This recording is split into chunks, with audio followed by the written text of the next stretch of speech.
Vedare tinokuchingamidzai zvekare kune chimwe chirongwa pano paZim Facebook Secrets and Confessions.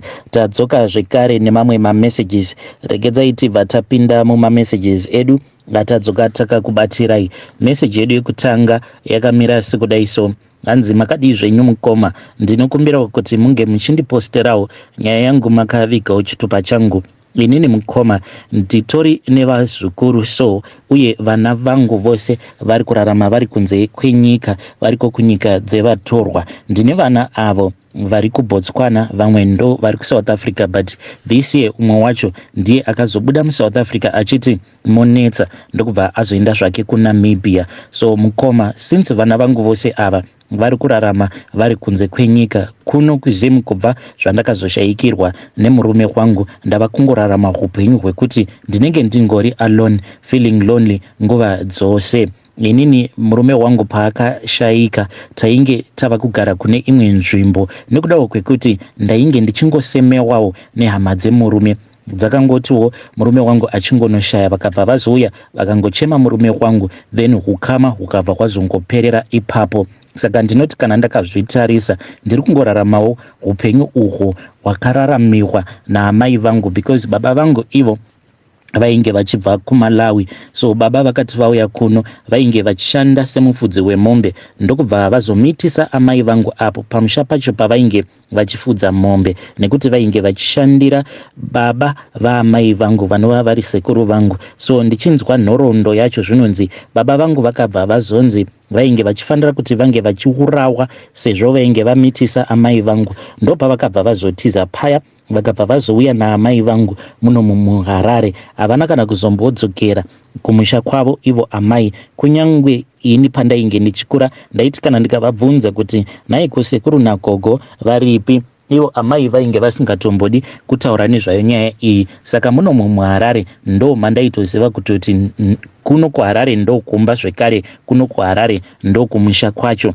So ndakangokura ndiri ndega, because baba naamai vangu vakabva vazongoita mwana wavo one anova ari inini. Vabereki vangu vakazoti vashayika, ndainge ndatowanikwa zvangu at that time, ndainge ndotogara kuno kwandigere nemurume wangu, but still hama dzemurume dzainge dzichingondisema dzichingonditi ndinoroya. But that time ndainge ndisingakwanisi kunzwisisa kuti why vanhu vainge vachinditi ndinoroya. Vamwe ndo vaiti kana vakauya kuzondishanyira inini nemurume wangu vaibva vati, amai guru takakurotai nezuro ende zvamuri kuda kuita zivai kuti zvichakona. Ndaizoti kana ndikabvunza paya vaibva vazoti takakurotai muchiuya muchizama kuti munge muchititemerera nyora dzehuroi. Ava vainge vari vana tete. Saka upenyu hwangu hwose ndiri munhu wekuti pose pandinenge ndiri, kana ndikada kuwirirana nemunhu wandinenge ndawirirana naye, munhu uyu anozongogumisidzira anditi iwewe uri muroi. But now mukoma ndava kukwanisa kunzwisisa kuti zveshuwa nditori muroi, but kuti nditi huroi hwacho ndakauwana kupi handitombozivi. Chandinongoziva right now ndechekuti nditori muroi nekuda kwemabasa awo andakazoita. So mushure mekunge murume wangu ashayika, ndo pandakabva ndazosarudza kuti it is far much better kuti since pamba vana vangu vose vakayaruka, marooms avo achingogara ari empty, ndakabva ndazotsvaka vanhu vakauya vakabva vazorenovata imba yangu, so that imba yangu ndinge ndichizoiita student accommodation. Saka izvezvi kune mastudents awo anodzidza kumacolleges akasiyana-siyana awo anorenta pamba pangu. Saka pamastudents awa pane vamwe vakazoya last year vamwe vachibuda. Pavakomana ava vakazoya last year vamwe vachibuda, pane umwe wandakazofarira,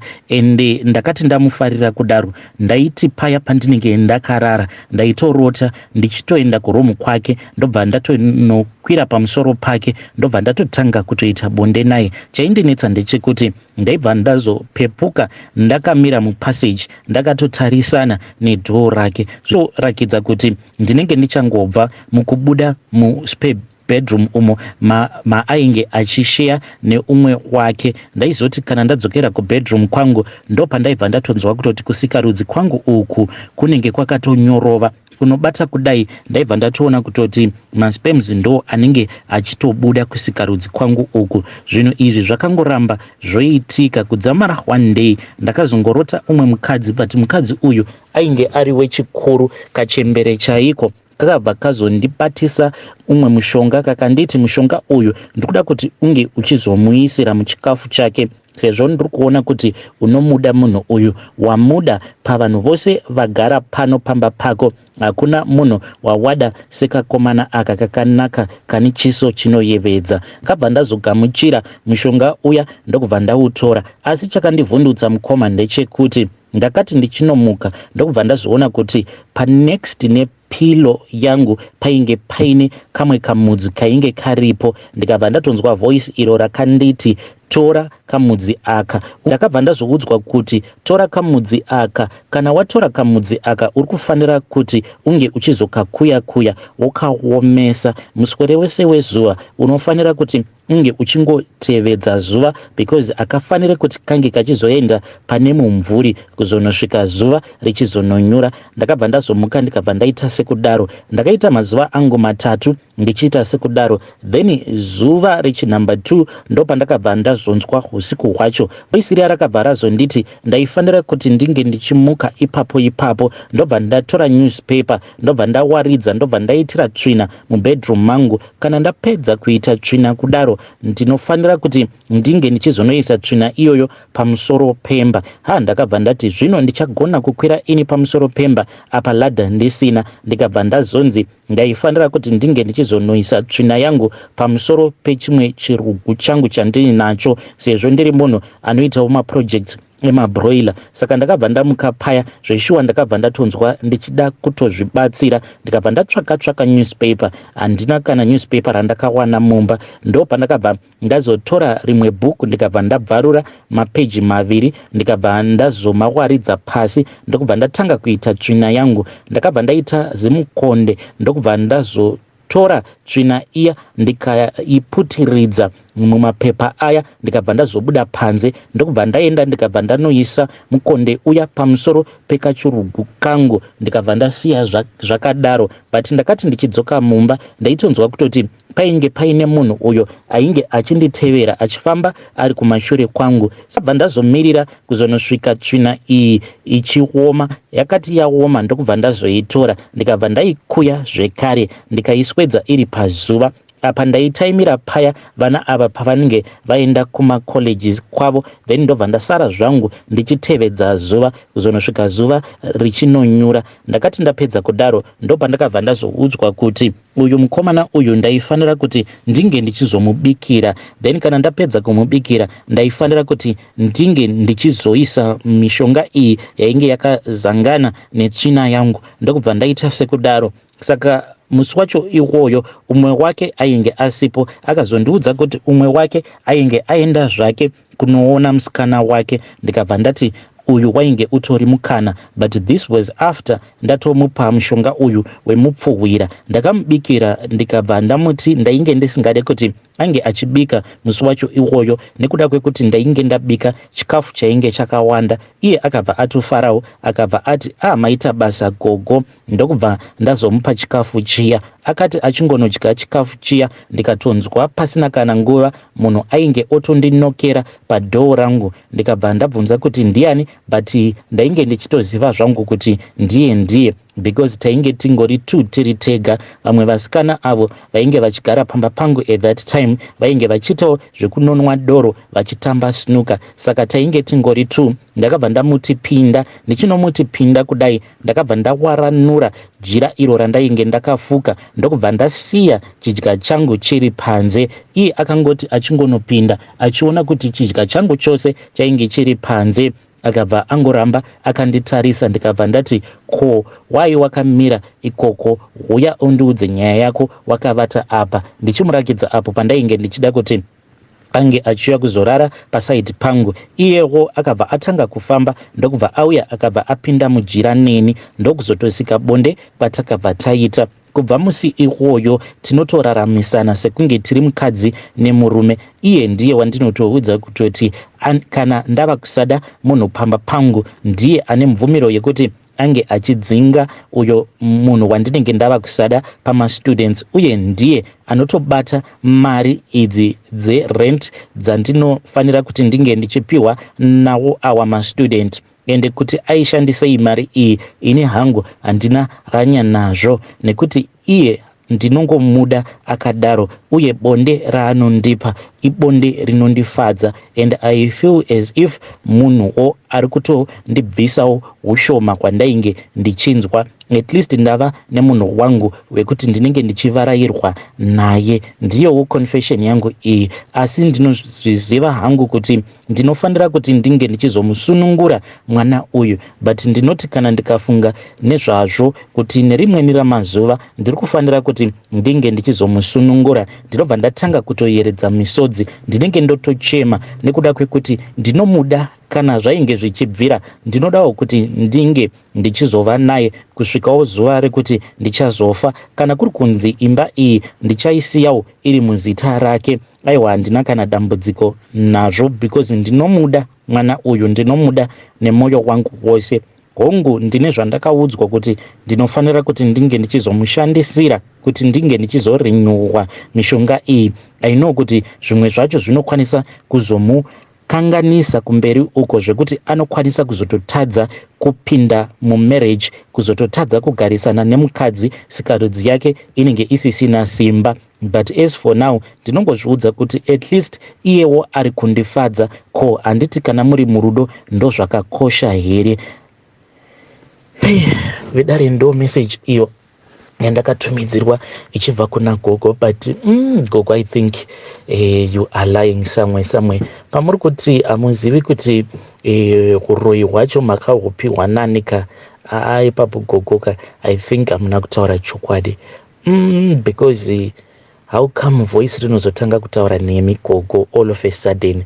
Voice iri rotokuudzai zvekutoita kutoti ukashandisa chakati nechakati. Amene unovedare munopaona sei? Saka inini I think the best Gogoka dai mangorutsisa mukomana uyu. Hanzi mukomana uyu iye ari kutena 20 years this year, zvichibvira izvo kuti zvichireva kuti iye mukomana uyu ane 19 years. Apa Gogo vakura kane, asi ngatitaurei navo Gogo ava mucomment section. Hei, zvakangoma hazvo vedu we. Hanzi kana imba yangu ndinokwanisa kumusira hangu imba, but mwana mudiki uyu Gogo, hei, zvakangoma hazvo vedu we. Regedzai tibva taenda panyedu inotevera. Hanzi makadi zvenyu mukoma, ndinokumbirawo kuti munge muchindiposterawo nyaya yangu makaviga chitupa changu. Inini ndinodawo kureurura zvandakaita ini nemuning'ina wangu. So inini nemuning'ina wangu tainge tichishanda pane imwe company, but ikambani yemuIndia. Tose tainge tiri matruck driver. Kana kuine vachiri kurangarira mazuva aya apo pakatanga yainge ichinzi ATDF neDudula, pazvakamboita sekunge zvainge zvoda kubatana vachifamba mumakambani akasiyana siyana vachitsvaka madriver anodriver matrucks vanobva kuZim. Saka vakabva vazosvikawo pakambani pedu. Saka pakambani apa painge pachingoshanda isusu vekumusha tiri vatatu chete, vamwe vose vainge vari maSouth African. Saka paiva neumwe muchinda wataishanda naye uyo watakatoziva kutoti ndiye ainge atitengesa, because at that time muchinda uyo ainge ari kumusha, ndo paakaronga tsoro dzake idzodzo.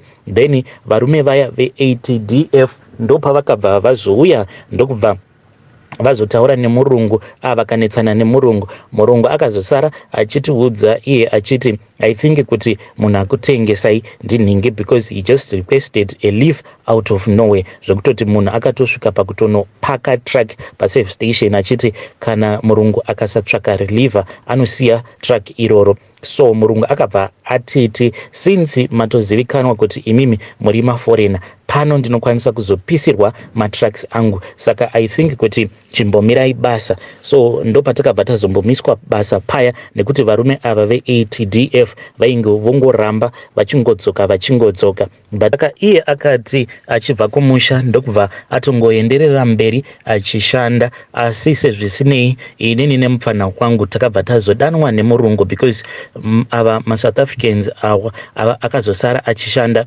vainge vachingoti vakangodriva motikari sezvo vainge vasingagoni mamanual vaibva vauraya motikari dziya. Murungu ndokubva azotidana kuti tinge tichizoshanda semareliever, but at the same time takabva taona kuti skiri rainge riripo murungu ainge achitongoda kuti tinge tichidzidzisa maSouth African aya kana vazogona basa then tobva tazotomiswa basa completely. So mfana wangu ndiye akabva azouya kwandiri akanditi, Mundara, pane umwe Mundara Banda uyo wandataura naye. Saka Mundara uyu ndo akabva azotipa mishonga iyo yatakazoshandisa. Zvatakaita ndezvekudai. So uyu muchinda uyu aiva nemamwe mazirafta ake awo akabiwa nemufana wangu, but takangomaba tiripo padepoti pedu ndokubva tatomwaya mishonga mumazirafta ake tikabva tatodzorera mutraki rake. Iye ainge ari busy achigeza zvake. Nanhasi uno muchinda uyu achiri kurwara ende ane dambudziko rekuti anozvimba makumbo ake awa anozvimba kuita matanda. Saka dambudziko razondiunza pano nderekudai. So inini mukoma muchinda uyu ndinotomunzwirawo tsitsi because haachatokwanisi kana kutoriritira mhuri yake. Zvaizvezvi ndakatobva mukutoona mudzimai wake achitoitawo zvekutotengesawo madomasi mutown, ende ndikabva ndanzwa mwoyo wangu uchirwadza kuti izvi sandizvo zvandainge ndichifungidzira kuti ndo zvainge zvichazoitika. Saka handizivewo kuti kana kuine vanhu vanokwanisa kutiitirawo reverse deal so that uyu muchinda watakaroya uyu tikamugadzira tikamukuvadza makumbo ake akwanisewo kupora so that akwanise kuchengetawo achiriritira mhuri yake. Zvaizvezvi achiri kushanda muno muDurban but ava kuita zvekudriva mauber, but ndezviya zvekuti haakwanisi kutozviita almost on a daily basis because makumbo ake awa anogara akangozvimba. So I am coming on this platform asking you mukoma kuti mundiposterewo nyaya yangu kune mhuri yeZimbabwe. Zvimwe kuda tinokwanisawo kuwana n'anga kana muprofita inokwanisa kurivhesa zvinhu izvi zvatakaita. Uyu Mundara Banda akasoenda kuMalawi a very long time ago. Manje makontakti acho ake Mundara uyu atitomborina. Kana kuinewo vanokwanisa kundibatsira at least ndikwanise kusunungura murume uyu nekuti handidi kuti ange achizofa akadai. So ndinotya kuti kana akazofa maybe akadai zvimwe kuda anokwanisa kuzotanga kumuka chipoko kana kuti anokwanisa kuzotambudza dzinza rangu. Hey, vedare ndo message iyo yandakatumidzirwa ichibva kuna mukoma vedu. Hanzi izvi ndo zvakaitika kunoko kuDurban kwatiri. Yo, zvakangoma hazvo veduwe. Munhu ari busy achigeza, vanhu ndokubva vaba marafta vakabva vadira mishonga yavakapiwa nasekuru Banda. Iko zvinozvi hanzi anozvimba makumbo ake kuita kunge matanda. Yo, zvakangoma hazvo veduwe.